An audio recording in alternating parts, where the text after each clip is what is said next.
Hi, I'm Derrick Silas, the Director of Electronic Communications for the City of Enid. Our topic for today is how to interact with a police officer. Today, my special guest is Sergeant Tim Jacobi of the Enid Police Department. Welcome, Tim. Thank you, Derrick. Nice to be here. All right. Just going right into it. We know that the job of a police officer is really tough. You know, they put themselves on the line all the time and it's very dangerous.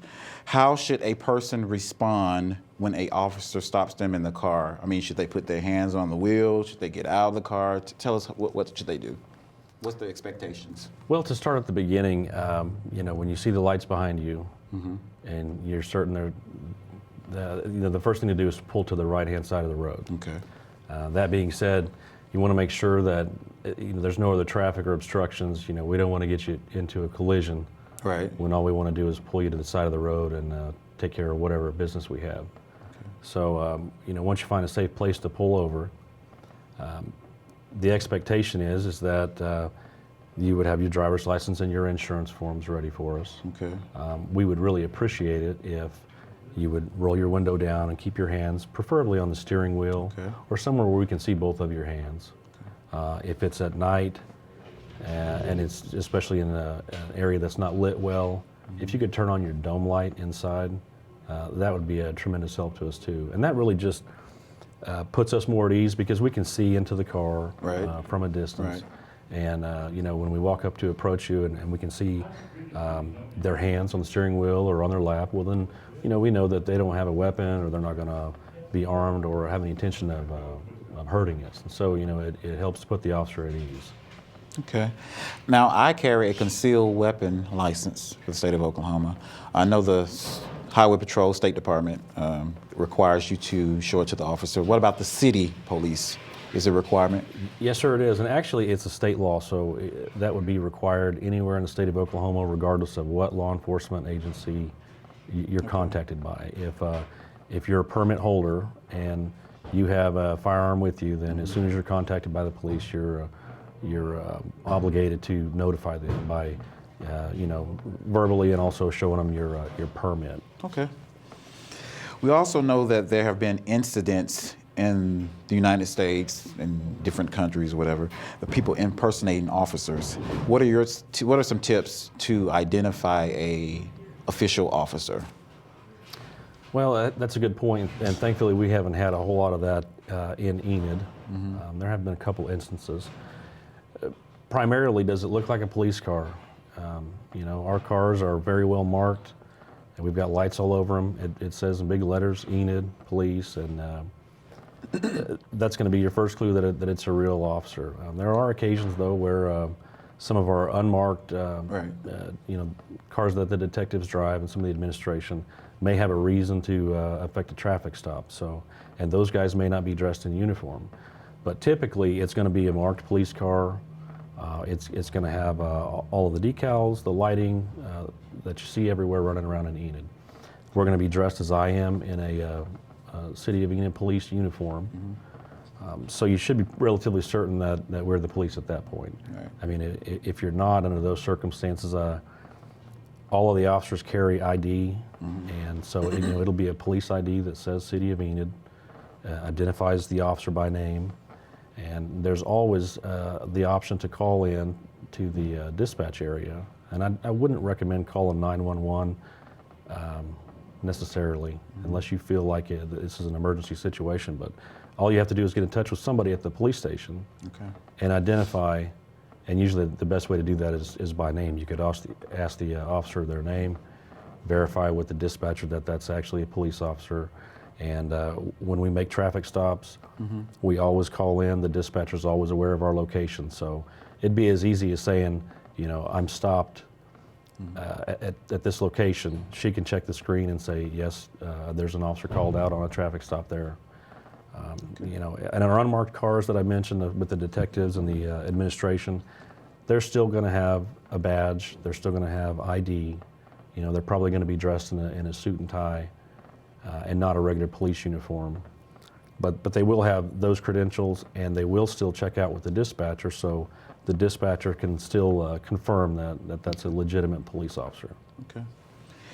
Now, there could be a reason that a police officer comes to your home. I know a couple months ago, near New Year's Eve, I was sleeping in the bed, and one of the Enid police officers rang my doorbell, and I went to the door, found out it was a police officer. I was like, I wonder whether they're here. Anyway, someone had hit my car, my truck, and ran. I think they were drunk or something, and so he was like, I just want you to know your car has been hit. One of your neighbors reported it, and we have the piece of the car of the other person who did it or whatever. So, sometimes you may be intimidated or you feel, afraid or whatever. You see a police officer, it's natural, so, or come to your home. So what are you guys expecting from us when you come to our home? It could be something you're trying to help us, or it could be something you may be the problem, but what are your expectations? Well, yeah, I mean, because we want to make sure everything is safe between the police officer and the people in the house. So, and there's a lot of reasons why we might be knocking on your door. Right. And like you said, the first inclination is to think, what's wrong or what have I done wrong? And it could be something simple like that. We want to let you know that somebody ran into your car that's parked out front. Something may have happened down the street, and we'll typically go knock on everybody's door in a radius of the area of a crime, just to see if anybody's seen anything. So there's a lot of reasons why we may be coming over, and if we're there and you invite us into your house, it's kind of the same things with a traffic stop per se. I mean, we'd ask that you, if you're armed, please let us know. Right. It's not quite as important, I'd say, to keep your hands, where we can see them. It doesn't have to be an uncomfortable situation between the officer and the homeowner. But I would just ask that if you look at it through our eyes, the chances are good that we don't know who you are. You know that we're the police, but we don't really know anything about you. Right. Whatever our business is there, we'd like to just take care of it and leave. Get out of your hair, so to speak. Okay. So whatever you can do to help us expedite that is great. And we just have one job to do there, and when we're done, we'll be on our way. Great. Now, another incident, a person could be on the street jogging, walking, what have you, and they may be approached by a police officer. How should a person act when they're stopped on the street, in the street like that? Well, we should, initially when we approach you, we're going to start out a conversation, I guess, as normal.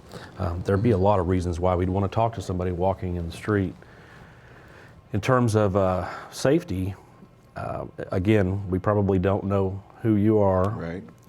We would prefer that you keep your hands out of your pocket, just in case, just so we don't feel uncomfortable and wonder whether you are armed. If you are armed with a firearm, that'd be another occasion where you'd be required to tell us that you're a permit holder and that you're carrying a firearm, and you'd show us your permit. But it's just like when we come to someone's house, there could be a lot of reasons why we want to stop and talk to you. Okay. It doesn't necessarily mean that you're in trouble or we think you're a bad guy. It could be the same situation where there was a crime that occurred near that area, and we just merely want to see if you saw anything that could help us out. We may be looking for a red four-door car that just drove through the area, leaving some kind of a burglary, and we just want to know, hey, you've been out walking, have you happened to see a red four-door car? It could be something as simple as that. And there are a lot of occasions where we'll get called by a neighbor who sees somebody walking in their neighborhood, and they don't recognize them as being from the neighborhood. And so to them, that's suspicious. Right. And they'll call us and ask us to go out there and make sure that there's nothing criminal going on. Well, this could just be the random person that's walking through that neighborhood and absolutely doing nothing wrong. Right. And they may feel that we're being accusatory. Everybody has a right to walk down the street, certainly, and we know that. But we have a concerned neighbor that, for whatever reason, thinks you're up to no good, and so we have an obligation to that neighbor too to come out and make contact, and just to make sure everything's okay, and then we move on. Okay. Because it could actually be a person with criminal activity. It You never know. So. Certainly could be. Okay. Now, we know officers have to handle every situation with caution, but also the suspect has to feel safe also. If you're arresting a person, what do you expect from them, and how do you handle that situation? What should they do to show that they're going to cooperate? What they should do is just follow instructions. Follow whatever the instructions the officer's giving you.